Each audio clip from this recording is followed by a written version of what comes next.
Selamat pagi Mas Noe, Mas Abrang. Begitu nyanyi tadi, memori saya balik ke Jogja. Saya 6 tahun dulu tinggal di Jogja dan di tahun ketiga Leto hadir. Jadi cukup mengingatkan saya untuk kembali ke memori zaman itulah. Saya kebetulan karena ketemu langsung, dulu sering mendengarkan, saya mau apresiasi langsung. Jadi kalau kita denger lagu Leto ya, liriknya itu dalam. Saya bilang denger ya, jangan lihat video klip. Kalau lihat video klip udah bercampur dengan video yang imajinasi kita dipaksa untuk sama dengan video klip. Jadi kalau dilihat liriknya dalam, di situ filosofinya sangat tinggi. Bahkan mungkin syiar agama di situ juga. Dan kelasnya sih bukan hanya syariat, hakikat, mungkin juga udah level torekot ini. Luar biasa, itu yang mau saya apresiasi ke Mas Leto dan teman-teman Sabrang. Pertanyaan saya ada 3 Mas, jadi multiverse lah, tadi disebut ada waktu, kebetulan juga saya suka Marvel yang di sana itu intinya ada multiverse. Satu tentang Mas Noe di masa lalu, kedua tentang kami pegawai Setnek di saat ini, dan ketiga tentang kita semua manusia di masa depan. Pertanyaan pertama saya, Mas Noe lahir tahun 79, kemudian berkreasi memunculkan karya 2005, artinya di antara itu ada proses membentuk pola pikir segala macam. Untuk bisa dominan ke sana pasti saya yakin Mas Noe ini seorang lifelong learner lah, belajar dari manapun, dari papanya mungkin Cak Nun segala macam, dari melihat, membaca, mendengar, mencium, merasakan, mungkin semuanya di situ. Nah, yang ingin saya tanyakan ini untuk anak-anak saya, untuk mungkin juga anak-anak teman semua, bagaimana membentuk proses sampai tercipta Mas Noe yang istilahnya dari jeda 79 ke 2005 itu. Yang kedua masih terkait dengan waktu juga, bekerja itu menurut saya juga seni, kreativitas, apalagi bekerja dengan baik itu butuh seni dan kreativitas yang sangat tinggi. Di Setnek kami punya moto, bukan moto sih sebenarnya, menteri kami juga sering berbicara bahwa kami di sini harus bekerja dengan zero mistake.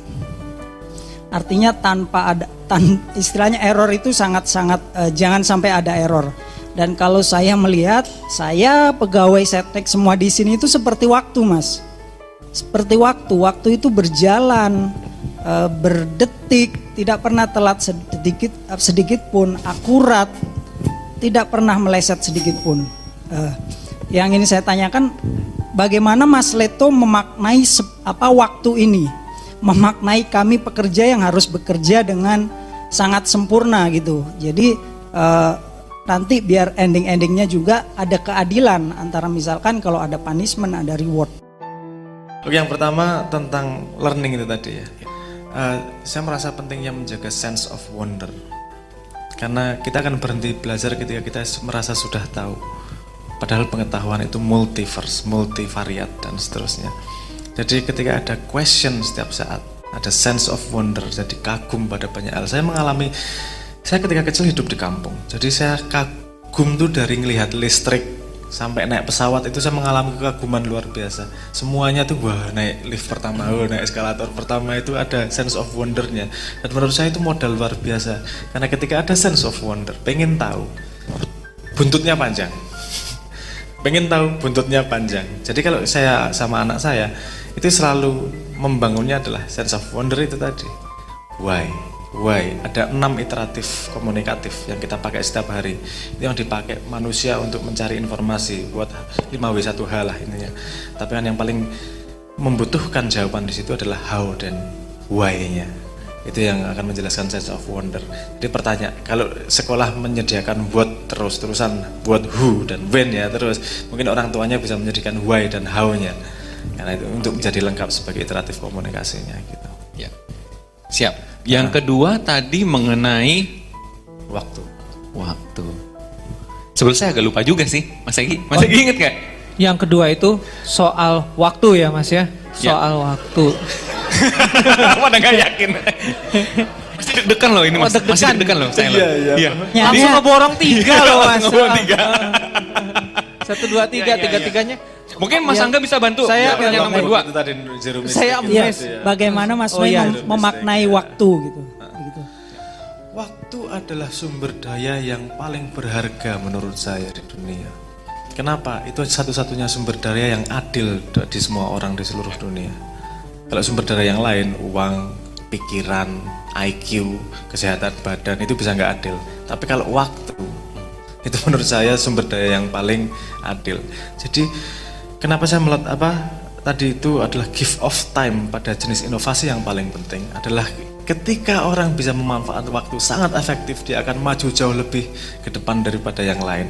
Karena ini modalnya sama semua orang, sehari 24 jam semua orang. Jadi yang paling bisa memanfaatkan waktu itu dia akan yang menjadi terdepan.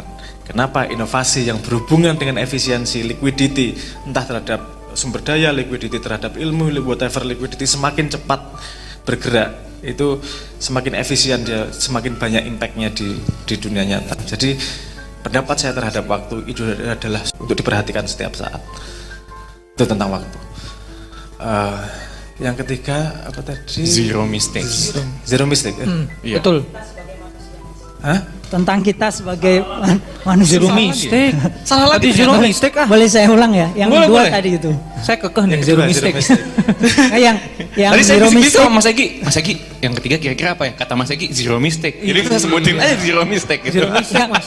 Soalnya tadi pertanyaan cukup panjang dan ngomongin ini kita tadi diingetin sama Mas Angga. Saya udah amazed Kita tuh udah dulu bapak-bapak gitu.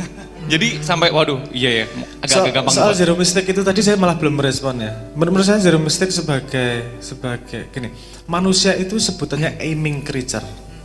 Aiming creature artinya dia butuh aim, butuh tujuan untuk bisa berjalan. Sebelum ada tujuan dia nggak bisa berjalan.